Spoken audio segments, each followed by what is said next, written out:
Hello friends, welcome to my YouTube channel. आज हम लोग पढ़ने वाले हैं पाउलीज एक्सक्लूजन प्रिंसिपल।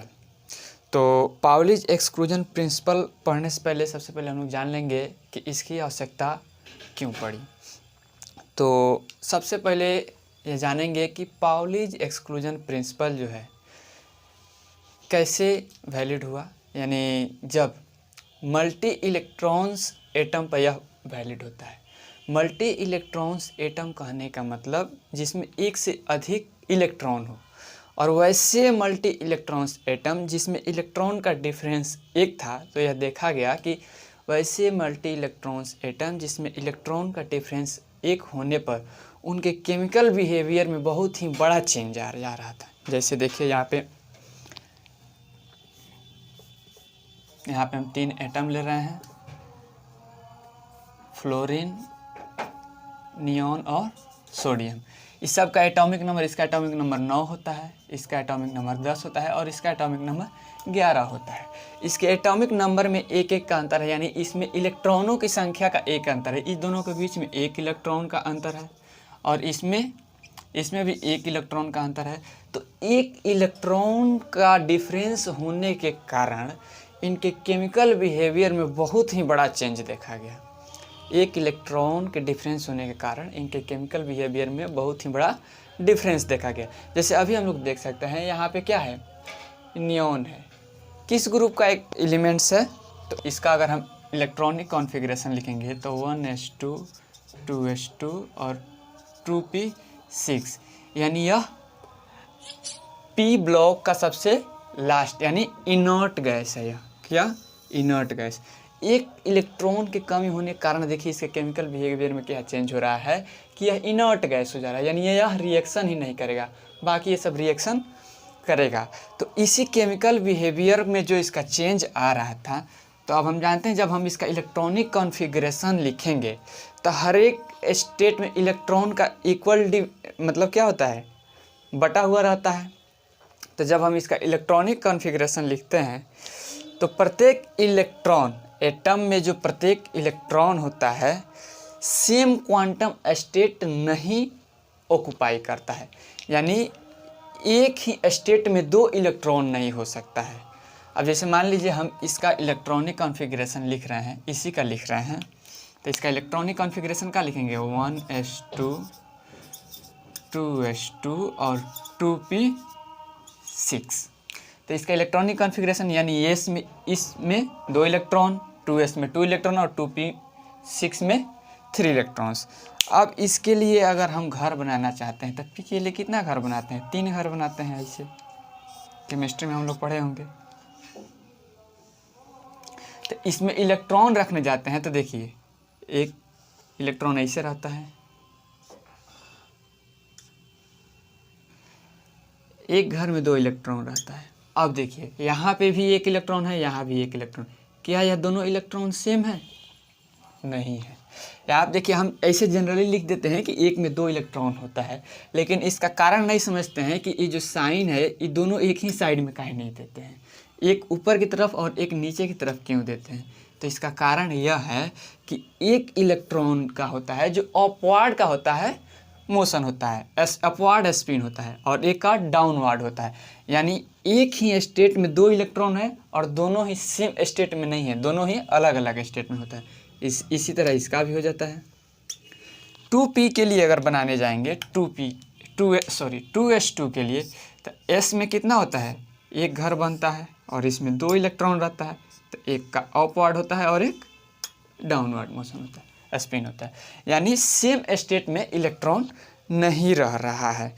इसी कन्फ्यूजन को दूर करने के लिए पाउली साहब ने इससे रिलेटेड एक क्या दिए, अपना प्रिंसिपल दिए। किससे? इलेक्ट्रॉनों के कॉन्फ़िगरेशन, और जब उसके बिहेवियर में, केमिकल बिहेवियर में माइनर से 1 इलेक्ट्रॉन के डिफरेंस होने के कारण इतना बड़ा डिफरेंस देखा गया। तो इसी सबसे रिलेटेड उन्होंने दिया अपना क्या, पाउलीज एक्सक्लूजन प्रिंसिपल, जिसमें उन्होंने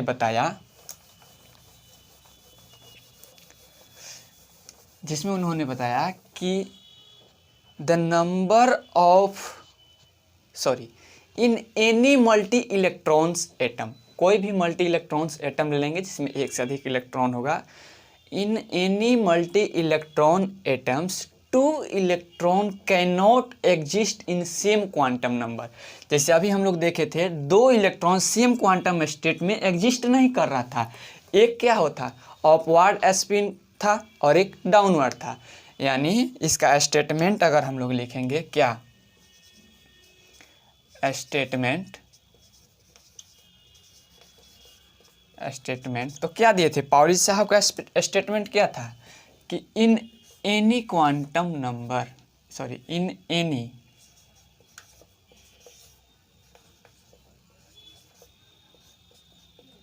मल्टी इलेक्ट्रॉन एटम, किसी भी मल्टी इलेक्ट्रॉन एटम में two electrons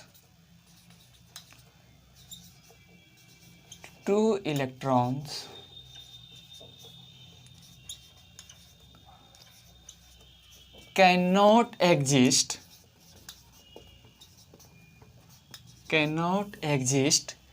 in same quantum number, same quantum state। यानी मल्टी इलेक्ट्रॉन्स एटम में जो इलेक्ट्रॉन होता है, दो इलेक्ट्रॉन सेम क्वांटम स्टेट में एग्जिस्ट नहीं करता है। अब देखिए यहाँ क्वांटम स्टेट एक नया टर्म आया, तो क्वांटम स्टेट को हम लोग कैसे डिस्क्राइब करेंगे, क्वांटम स्टेट का बात आता है तो यहाँ पे जो क्वांटम स्टेट होता है, क्वांटम स्टेट इज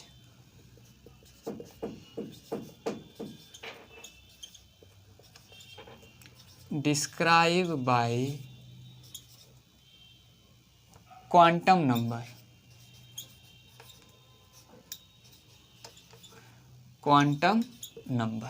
यानी यहाँ पे हम क्वांटम स्टेट को क्वांटम नंबर से डिस्क्राइब करके जानेंगे कि यहाँ पे क्वांटम स्टेट का क्या रोल है। जैसे देखिए बहुत सारा क्वांटम नंबर होता है, जैसे n हो गया, ये क्या होता है principal quantum number, principal quantum number, L angular quantum number, S क्या होता है, स्मॉल s होता है स्पिन क्वांटम नंबर। इसी तरह बहुत सारा होता है, जैसे ML हो गया angular momentum quantum number, MS हो गया एंगुलर स्पिन क्वांटम नंबर। तो इसी क्वांटम नंबर से हम क्वांटम स्टेट को समझेंगे। अब सेम क्वांटम स्टेट को कैसे समझेंगे, अगर मान लीजिए दो पार्टिकल है, कोई ये पार्टिकल 1 है और ये पार्टिकल 2 है, तो हम कैसे समझेंगे कि दोनों पार्टिकल सेम क्वांटम स्टेट में। अगर सेम क्वांटम स्टेट में कोई पार्टिकल होगा तो वहाँ पे उनका क्वांटम नंबर क्या हो जाएगा, सेम हो जाएगा। जैसे यहाँ पे n हो गया और यहाँ पे भी क्वांटम स्टेट, कौन सा क्वांटम स्टेट है, प्रिंसिपल क्वांटम नंबर है, तो ये दोनों का प्रिंसिपल क्वांटम नंबर क्या हो जाएगा, सेम हो जाएगा। मान लीजिए इसमें अगर 1 है तो इसका भी प्रिंसिपल क्वांटम नंबर 1 हो जाएगा। इसका अगर एंगुलर क्वांटम नंबर 0 है, इसका भी एंगुलर क्वांटम नंबर 0 हो जाएगा। अगर इसका स्पिन क्वांटम नंबर 1/2 दिया है तो इस पार्टिकल का भी स्पिन क्वांटम नंबर 1/2 हो जाएगा। तब हम जाके कहेंगे कि वह एटम्स जो क्या है सेम क्वांटम स्टेट में है। अगर सेम क्वांटम स्टेट में नहीं होगा तो ये जो क्वांटम नंबर है डिफरेंट होगा। अगर मान लेंगे कहेंगे कि पार्टिकल 1 और पार्टिकल 2 सेम क्वांटम स्टेट में नहीं है तो इसका जो प्रिंसिपल क्वांटम नंबर होगा ये कुछ और होगा। मान लीजिए 0 होगा तो ये 1 होगा, ये 1 होगा तो ये 0 हो जाएगा। यानी कोई भी एक क्वांटम नंबर डिफरेंट हो जाएगा, पार्टिकल 1 का और पार्टिकल 2 का। यहाँ तक तो क्लियर समझ में आया। जैसे पाउली एक्सक्लूजन प्रिंसिपल क्या था, तो पाउली एक्सक्लूजन प्रिंसिपल क्या था कि in any multi electron atoms, किसी भी मल्टी इलेक्ट्रॉन एटम में 2 इलेक्ट्रॉन कैन नॉट एग्जिस्ट, यानी 2 electron cannot exist in same quantum state. Same quantum state में 2 इलेक्ट्रॉन एग्जिस्ट नहीं करेगा। और क्वांटम स्टेट को हम समझे कि क्वांटम स्टेट को क्वांटम नंबर से यहाँ पे समझा जाता है, जो कि क्वांटम नंबर अभी बता दिए, principal quantum number, angular quantum number, spin quantum number, angular momentum quantum number, spin momentum quantum number. और क्वांटम नंबर जब सेम होगा, दो पार्टिकल का अगर क्वांटम नंबर सेम होगा तो पार्टिकल सेम क्वांटम स्टेट में होगा, और डिफरेंट होगा तो डिफरेंट क्वांटम स्टेट में होगा। अब चलिए अगला हम इसका देखते हैं, क्या, mathematical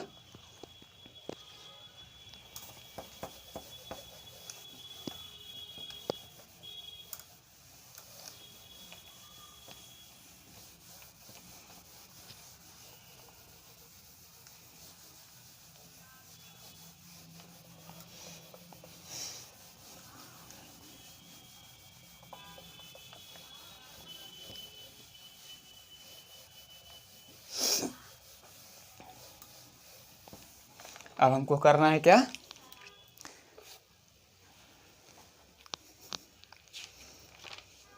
mathematical formulation of Pauli's exclusion principal. इसका क्या करना है,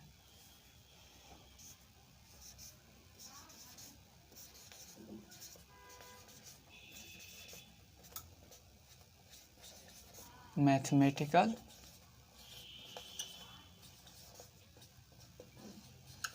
फॉर्मूलेशन होता है, मैथमेटिकल फॉर्मूलेशन। चलिए अब हम इसका मैथमेटिकल फॉर्मूलेशन को देखेंगे। तो चलिए मान लेते हैं कि हमारे पास क्या, दो पार्टिकल है, कोई पार्टिकल 1 है, ये कोई पार्टिकल 1 है और ये कोई पार्टिकल 2 है। तो हम जानते हैं कि कोई भी पार्टिकल, कोई भी मैटर क्या करता है, वेव एसोसिएट करता है। तो इस दोनों पार्टिकल के भी पास क्या होता है, ये भी वेव एसोसिएट करेगा, तो इसका भी कुछ वेव फंक्शन होगा। तो मान लेंगे पार्टिकल 1 और पार्टिकल 2 के लिए वेव फंक्शन, इसके लिए वेव फंक्शन चलिए मानते हैं। अब पार्टिकल 1 के लिए वेव फंक्शन क्या हो जाएगा, वेव फंक्शन साई 1 हो जाएगा इसके लिए, और इसके लिए वेव फंक्शन साई 2 हो जाएगा। वेव फंक्शन को किस चीज़ से, साई से डिनोट करते हैं, तो इसके लिए वेव फंक्शन साई 1 हो जाएगा और इसके लिए वेव फंक्शन साई 2 हो जाएगा। अलग अलग पार्टिकल है। अब दोनों पार्टिकल को मिला के हम कोई सिस्टम मान लेते हैं। मान लीजिए पार्टिकल 1 और पार्टिकल 2 मिलकर कोई सिस्टम बनाता है। तो चलिए मानते हैं कि, और उसका क्या करते हैं, वेव फंक्शन लिखते हैं। कब, जब पार्टिकल 1 और 2 मिल के किसी सिस्टम बनाएगा तो उस सिस्टम का क्या लिखेंगे, वेव फंक्शन। तो लिखेंगे wave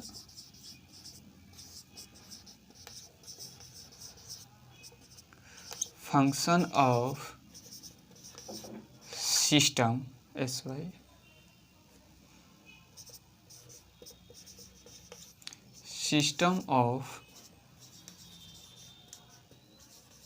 particle 1 and 2।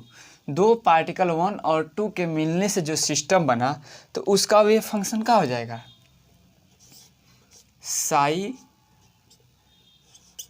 1 2 equal to wave function. ऐसे लिखने का, साई 1 2 कहने का मतलब wave function of 1 into wave function of 2, अर्थात इसको अलग अलग लिखना होगा। तो wave function of 1 into wave function of 2, इस सिस्टम का क्या हो जाएगा, वेव फंक्शन हो जाएगा। तो दो पार्टिकल माने 1 और 2, दोनों के लिए वेव फंक्शन साई 1 और साई 2 लिए, और जब दोनों पार्टिकल मिलकर कोई सिस्टम बनाता है तो उस सिस्टम के लिए वेव फंक्शन हो जाएगा psi 1 2 equal to psi 1 into psi 2। अब चलिए मानते हैं कोई दो स्टेट मान लेते हैं, कोई दो क्वांटम स्टेट मान लेते हैं, और उस स्टेट में इस पार्टिकल को रख के देखते हैं और उसका वेव फंक्शन लिखने की कोशिश करते हैं। तो चलिए मान लेते हैं क्या, कि late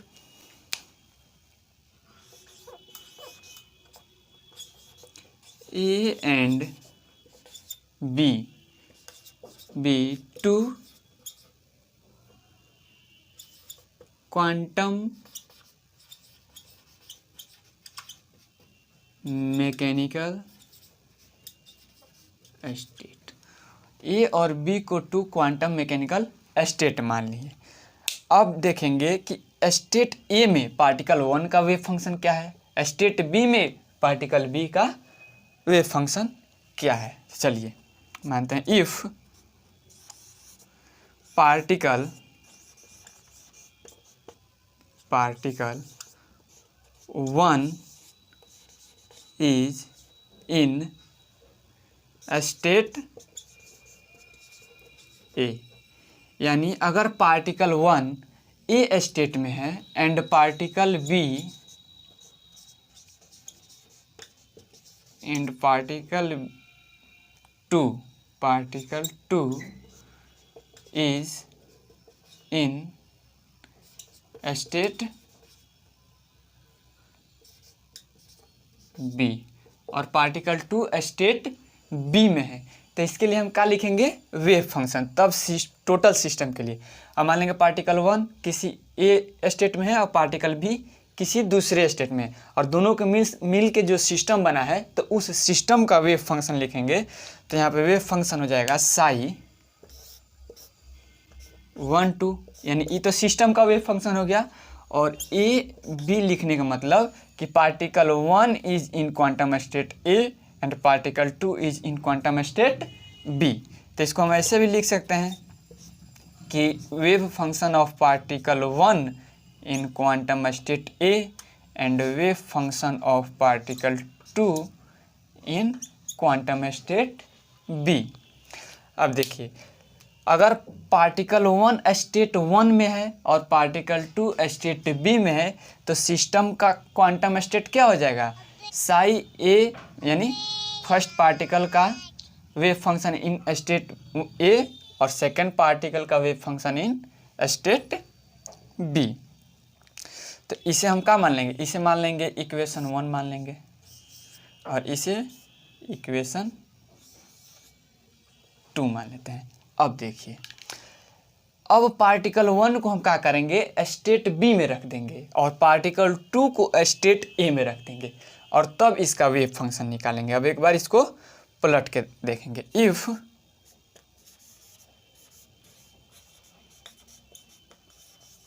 particle 1 in state B and particle 2 in state B।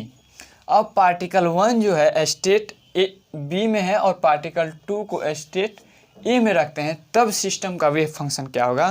तो अब लिखेंगे wave function of system equal to psi, कौन सा सिस्टम है, सिस्टम 1 और 2 का है, किस स्टेट में।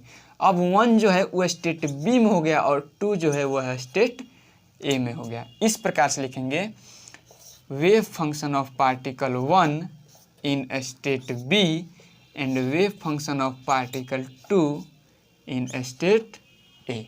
इसे हम मान लेंगे इक्वेशन 3। अब देखिए, दोनों पार्टिकल जो पार्टिकल 1 और पार्टिकल 2 है, यहाँ पे कैसा पार्टिकल है, यह आइडेंटिकल पार्टिकल है। आइडेंटिकल पार्टिकल एज्यूम करके चलें। आइडेंटिकल कहने का मतलब क्या हुआ कि जैसे देखिए, हमारे पास ये 2 मार्कर है, ये दोनों क्या है, आइडेंटिकल है। अब हम आंख बंद करके इसको कैसा हूँ कर देंगे तो हमको पता चलेगा कि कौन सा मार्कर इस हाथ में था, कौन सा मार्कर इस हाथ में था। यानी when the position and coordinate of change that particle, then we cannot say that then which particle is in initial and which particle in final state. यानी अगर हम उसका क्या कर दें, कोऑर्डिनेट और पोजीशन वगैरह सब चेंज कर दें, तो हम नहीं बता पाएँ कि कौन पार्टिकल है जो पहला स्टेट में था और जो दूसरा स्टेट में था। तो वैसे पार्टिकल को क्या कहते हैं, आइडेंटिकल पार्टिकल कहते हैं। 1 मिनट जरा रुकिएगा, ठीक है। तो उसे हम क्या कहेंगे, आइडेंटिकल पार्टिकल। अब यहाँ पे जो पार्टिकल 1 और पार्टिकल 2 है, दोनों क्या है, आइडेंटिकल पार्टिकल है। तो आइडेंटिकल पार्टिकल है तो हम कैसे बता सकते हैं कि कौन स्टेट 1 में है, कौन स्टेट बी में है। यानी यहाँ पे हमको बताना मुश्किल हो जाएगा कि पार्टिकल ए जो है क्वांटम स्टेट 1 में है या फिर बी में है, या फिर 2 जो है क्वांटम स्टेट 1 में है या फिर बी में है। तो इसीलिए अब हम लिखेंगे कि if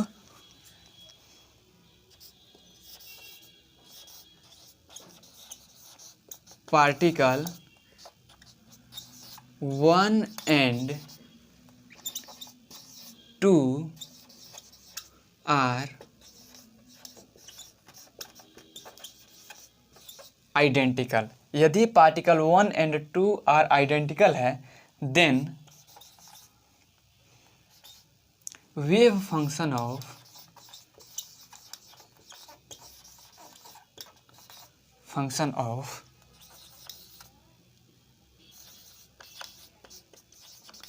system is given by, तब सिस्टम का जो वेव फंक्शन होगा वह क्या हो जाएगा, एक मिनट, तब सिस्टम का wave function psi 1 2 equal to क्या हो जाएगा। अगर पार्टिकल किधर गया, पार्टिकल 1 और पार्टिकल 2 आइडेंटिकल है, यानी हम नहीं बता सकते हैं कि कौन सा पार्टिकल स्टेट 1 में है और कौन सा पार्टिकल स्टेट 2 में। तो ऐसे जब आइडेंटिकल है तो दोनों को मिला के एक इक्वेशन होता है, जहाँ पे हम लोग क्या लिख सकते हैं कि वेव फंक्शन ऑफ 1 2, यानी हमको इसका स्टेट नहीं पता है तो लिखेंगे wave function of 1 and 2 in state A B plus minus wave function of state 1 2 into B, यानी उस सिस्टम का वेव फंक्शन कब लिखेंगे, जब दोनों पार्टिकल आइडेंटिकल होगा। आइडेंटिकल होने पर हमको उसका स्टेट नहीं पता चलेगा कि किस स्टेट में है। तो यहाँ पे हो गया, यानी wave function of particle 1 and 2, particle 1 first में है, पार्टिकल 2 सेकंड में, उसी तरह पार्टिकल 1 बी स्टेट में है, पार्टिकल 2 ए स्टेट में, प्लस माइनस के साथ इसे लिख देंगे जब दोनों पार्टिकल आइडेंटिकल होगा तब। इसको हम और क्या कर सकते हैं, एक्सटेंड कर सकते हैं, यानी और लिख सकते हैं साई 1 2 इक्वल टू, एक बार प्लस के साथ, साई ए बी ऑफ 1 2, यानी wave function plus psi B A of 1 2। ये जो हमारा वेव फंक्शन आता है इसे हम क्या कहते हैं, इक्वेशन आपका हो जाएगा, ये 3 तक हुआ था, ये हो जाएगा आपका 4, इक्वेशन नंबर 4, और ये हो जाएगा 4 का ए। ये जो होता है इस सिमेट्रिक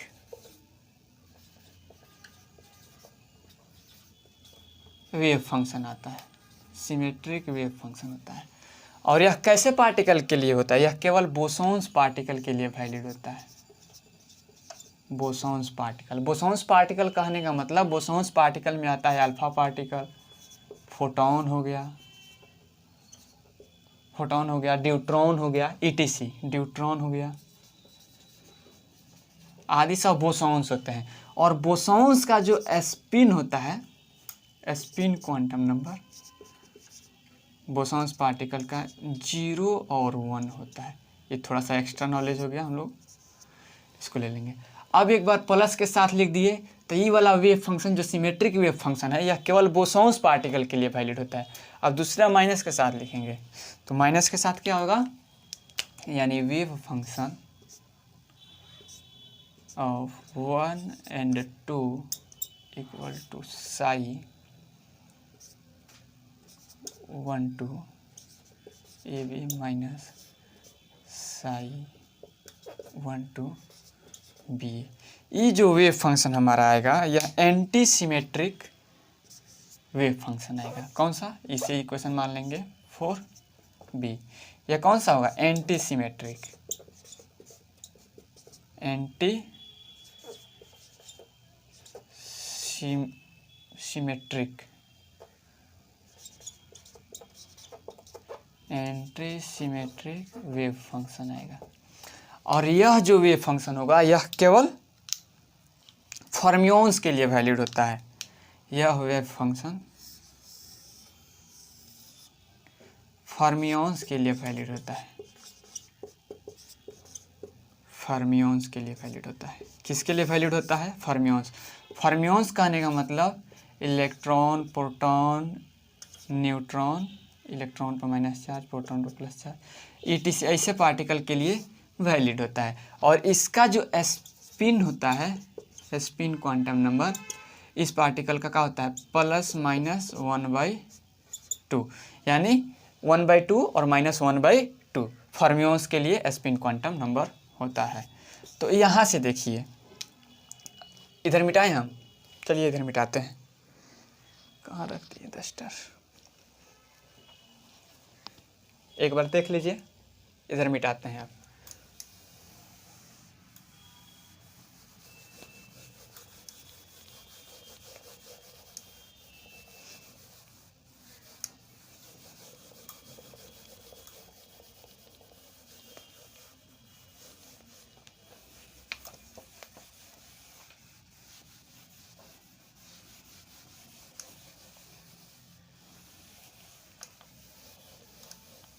चलिए,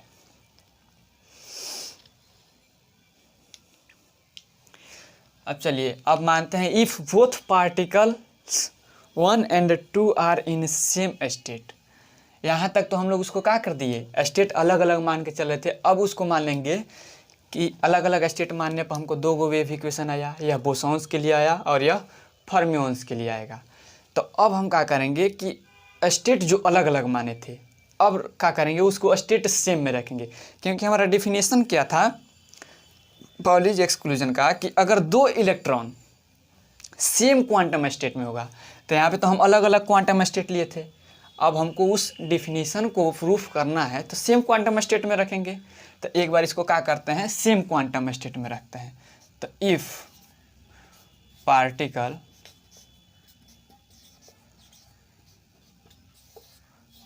one and two are in same quantum state, particle 1 और 2 जो है सेम क्वांटम स्टेट में है, इट मीन्स A = B, अर्थात दो क्वांटम स्टेट था तो A = B हो गया। अब यहाँ पे क्या करेंगे, A = B, तब फर्मियोन्स के लिए वेव इक्वेशन क्या होगा, अगर दो फर्मियोन्स ले रहे हैं और दोनों फर्मियोन्स को हम सेम क्वांटम स्टेट में रखते रहे हैं, तब उसके लिए वेव फंक्शन क्या होगा। तो देखिए, वेव फंक्शन यही ना है, A B। अब यहाँ पे सेम क्वांटम स्टेट रखने का मतलब दोनों A हो जाएगा, A हो जाएगा, या फिर B हो जाएगा तो B हो जाएगा, यानी ये जुड़ जाएगा 2 साई, यहाँ पे 2B हो जाएगा, 2B हो जाएगा, यानी 2AA 2 साई AA 1 हो जाएगा, यानी यह 0 नहीं होगा। यानी फर्मियोन्स के लिए जो वेव फंक्शन होगा, wave function for bosons of particle 1 and 2 is not equal to 0। कुछ भी होगा लेकिन 0 तो नहीं होगा, इतना क्लियर है, कुछ भी होगा लेकिन 0 नहीं होगा। अब देखते हैं, अगर फर्मियोन्स के लिए हम सेम क्वांटम स्टेट ले रहे हैं, तो सेम क्वांटम स्टेट या तो A = B है, तो या तो B की जगह पे भी ये रखेंगे या फिर A की जगह पे भी रखेंगे। तो यहाँ पे A हो जाएगा, यहाँ भी A हो जाएगा। तो देखिए, तो कैंसिल आउट हो जा रहा है, यानी wave function of fermions is 0 when they are in same quantum state. जब उन्हें हम सेम क्वांटम स्टेट में रखेंगे तो वेव फंक्शन क्या हो जाएगा, 0 हो जाएगा। तो लिखेंगे wave function for fermions particle 1 and 2 = 0 हो जाएगा कि नहीं हो जाएगा। अगर सेम क्वांटम स्टेट में दो फर्मियोन्स को रखेंगे तो दो यहाँ अलग अलग क्वांटम स्टेट में रख रहे थे तो ई वाला इक्वेशन आ रहा था, और सेम क्वांटम स्टेट में रखने पर क्या आ जा रहा है, 0 आ जा रहा है। यानी wave function of 2 fermions in same quantum state = 0। यहाँ से हमको क्या रिजल्ट मिलता है, इससे क्या देखने को मिलता है, दिस शो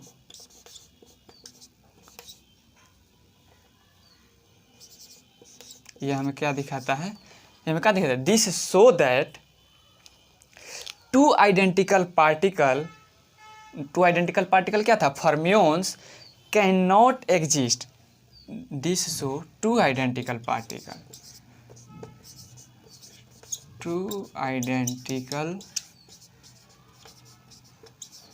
पार्टिकल्स जैसे कि क्या हो जाएगा, फर्मियोन्स कहने का मतलब क्या हो जाएगा, इलेक्ट्रॉन, प्रोटॉन, न्यूट्रॉन, कुछ भी। fermions cannot exist in same quantum state। इस सीक्वेंस से हमें क्या पता चलता है कि दो आइडेंटिकल पार्टिकल यानी फर्मियोन्स सेम क्वांटम स्टेट में नहीं एग्जिस्ट करता है। तो पाउलिस का तो यही तो प्रिंसिपल का था कि दो in multi electrons atom two electron cannot found in same same quantum state, यानी टू इलेक्ट्रॉन फर्मियोन्स कहने का मतलब electron cannot exist in same quantum state. इसको हम एक दूसरे तरह से भी कह सकते हैं। दूसरे तरीके से कैसे कह सकते हैं कि सिमेट्रिक वेव फंक्शन, यह सिमेट्रिक वेव फंक्शन था, symmetric wave function for same quantum state can not exist, यानी जीरो, यानी symmetric wave function same quantum state के लिए क्या होता है, जीरो होता है। और सिमेट्रिक वेव फंक्शन किसके लिए होता है, फर्मियोन्स के लिए हो सकता है। तो इसको हम दूसरे तरीके से लिख सकते हैं, क्या लिख सकते हैं, एंटी सिमेट्रिक ना है वो, anti symmetric wave function if two particle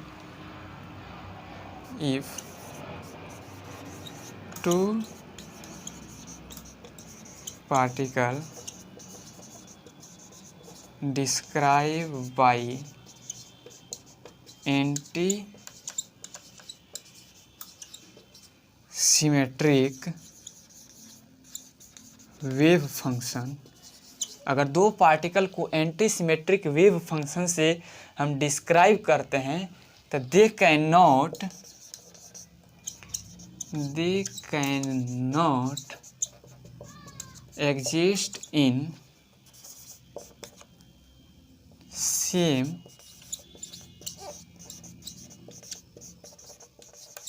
quantum state. तो इसको दूसरे तरीके से कह सकते हैं कि अगर दो पार्टिकल को हम क्या करेंगे, एंटी सिमेट्रिक वेव फंक्शन से डिस्क्राइब करेंगे तो वे एग्जिस्ट सेम क्वांटम स्टेट में एग्जिस्ट नहीं करेंगे। अब देखिए एक और बात, अब इसका थोड़ा सा फिजिकल सिग्निफिकेंस भी जान जाए। क्या है PHY फिजिकल सिग्निफिकेंस। तो इसका फिजिकल सिग्निफिकेंस क्या था, तो फिजिकल सिग्निफिकेंस यह होगा, अगर यह वैलिड हो जाता है कि अगर दो इलेक्ट्रॉन सेम क्वांटम स्टेट में पाया जा सकता है तो सारे इलेक्ट्रॉन क्या करेंगे, ग्राउंड स्टेट में आना चाहेंगे। जैसे मान लीजिए न्यूक्लियस है, न्यूक्लियस के बाहर ऑर्बिट है, तो यहाँ पे एक इलेक्ट्रॉन है चाहे दो इलेक्ट्रॉन है, तो बाहर वाले जितने इलेक्ट्रॉन है अगर सेम क्वांटम स्टेट में पाए जाने लगेंगे तो सब बाहर से क्या करेंगे, भाग भाग के ग्राउंड स्टेट में आ जाएंगे, यानी सारे यहाँ आ जाएंगे। जब सब यहाँ आ जाएंगे तो न्यूक्लियस से क्या हो जाएगा, बहुत करीब में हो जाएगा, और ना ही ये यहाँ से जाएंगे ना ही रिएक्शन होगा, यानी आपका एटम क्या हो जाएगा, स्टेबल हो जाएगा। अब जैसे नियॉन हो गया था, नियॉन था जो 10, तो ये क्या कर रहा था, रिएक्शन नहीं कर रहा था, सारे इसके इलेक्ट्रॉन क्या थे, स्टेबल स्टेट में हो गए थे। तो सारे इलेक्ट्रॉन स्टेबल स्टेट में हो जाएंगे तो फिर इनर्ट हो जाएगा, और जब यहाँ से रिएक्शन नहीं होगा तो मॉलिक्यूल नहीं बनेगा, आपका क्या नहीं बनेगा, मॉलिक्यूल नहीं बनेगा। मॉलिक्यूल नहीं बनेगा तो कंपाउंड नहीं बनेगा, कंपाउंड नहीं बनेगा, तो कंपाउंड नहीं बनेगा तो कोई भी चीज़ नहीं बनेगा, लाइफ नहीं बनेगा, यानी कोई भी चीज़ एग्जिस्ट नहीं हो पाएगा। That's all. अगर आपको वीडियो अच्छी लगी हो तो चैनल को सब्सक्राइब करें। Thank you.